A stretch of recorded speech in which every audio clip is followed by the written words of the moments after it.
आज एक बार फिर शक की बिना पर एक घर तबाह हो जाता है। एक 23 साला ईशा जिसके ऊपर तेज़ाब फेंक दिया जाता है सिर्फ शक की बिना पर। वो ज़ालिम शख्स कौन है जिसने जिसने इस पर तेज़ाब फेंका और ये वाक़या कैसे पेश आता है? इस वाक़ये की तमाम तर डिटेल आज की इस व्लॉग में मैं आपके साथ शेयर करूँगा। अस्सलाम वालेकुम, मैं हूं रिज़वान अली आपकी खिदमत में हाज़िर हूँ और आप देख रहे हैं मेरा 23 साला ईशा जिसकी चंद अरसा पहले शादी होती है।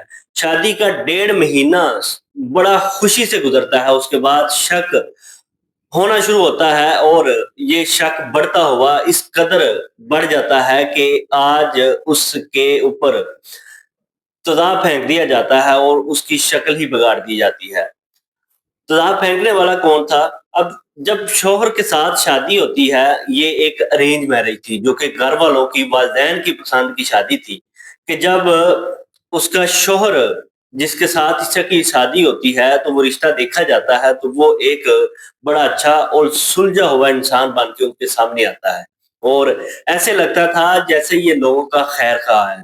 हर तरह लोगों की मदद करना और दिखलावा दिखाना कि हम लोग इस तरह के हैं, लेकिन जब शादी होती है और शादी का 1.5 माह बड़ा अच्छा गुज़रता है और उसके बाद मामलात ख़राब होना शुरू होते हैं, उसके ऊपर तशद्दुद किया जाता है और उसकी वालिदा जो है उसको अपने घर ले जाती है।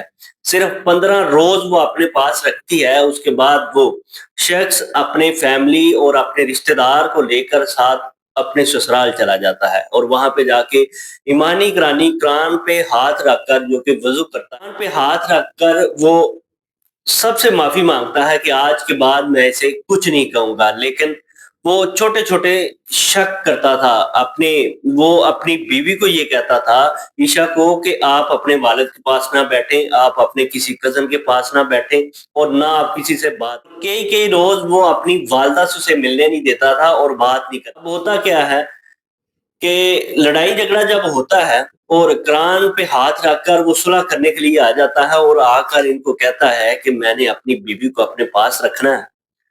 मैं इसको अलग घर लेके अपनी बीवी को कहता है कि 2 माह आप अपनी अम्मी की तरफ रहो, मैं आपको खर्चा भी देता हूँ, खाने-पीने के पैसे भी देता हूँ और जो चीज़ आपने लेनी है उसके लिए भी आपको पैसे देता हूँ।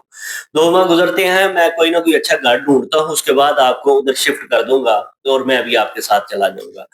अब वो ये कहता है कि मेरे भाई और मेरी भाभी की वजह से मेरे घर में इख्तिलाफ़ात पैदा होते हैं और इस वजह से हम एक-दूसरे से लड़ाई-झगड़ा करते हैं। लेकिन जब सुलह हो जाती है, वालिदैन एक बार फिर मान जाते हैं। अब उसकी जो वालिदा है वो कहती है कि मैंने लोगों के घर काम करके, लोगों के बर्तन साफ करके अपनी बेटियों को, अपने बेटों को पाला है और 23 साल मेरी शादी को हो गए हैं, मैंने गरीबी में गुज़ारी है, लेकिन मैंने आज तक ये महसूस नहीं किया और ना अपने शौहर को महसूस करने दिया है कि हम गरीब हैं। हम दोनों ने मेहनत की, अपने बच्चों को बड़ा किया, अब ये बड़ी बेटी थी, इसकी हमने शादी कर दी और हमें ये वक़्त देखने को मिल रहा है। जब सुलह हो जाती है और वो अपनी वालिदा के पास रहना शुरू कर देती है और सारे रिश्तेदार वापस चले जाते हैं। अब होता कुछ यूँ है, एक दिन वो घर आता है और अपनी बीवी को आकर कहता है, जो कि अपनी अम्मी के घर थी, उसको कहता है कि मैंने आपको आज़ाद कर देना है। उसने कहा जी ठीक है, अगर आपको इतना कुछ करने के बाद भी नहीं समझ आ रही तो फिर आप आज़ाद कर दो।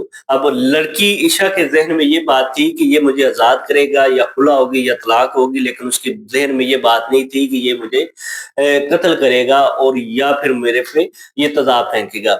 वो तेज़ाब की बोतल निकालता है, जो कि उसने चंद दिनों से अपनी गाड़ी में रखी हुई थी, गाड़ी जो कि उसके भाई की थी।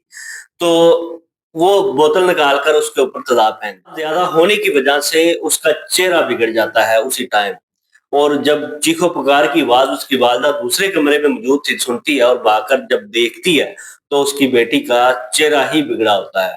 उसके बाद वो हॉस्पिटल उसको मुंतकिल करते हैं और पुलिस जो है कार्रवाई करते हुए उस मुल्ज़िम को गिरफ्तार कर लेती है। आखिर कब तक ये सिलसिला चलता रहेगा और कब तक जो औरतों पे तशद्दुद किया जाएगा? लोग देखने के लिए मेरे चैनल को सब्सक्राइब करें। अल्लाह हाफ़िज़।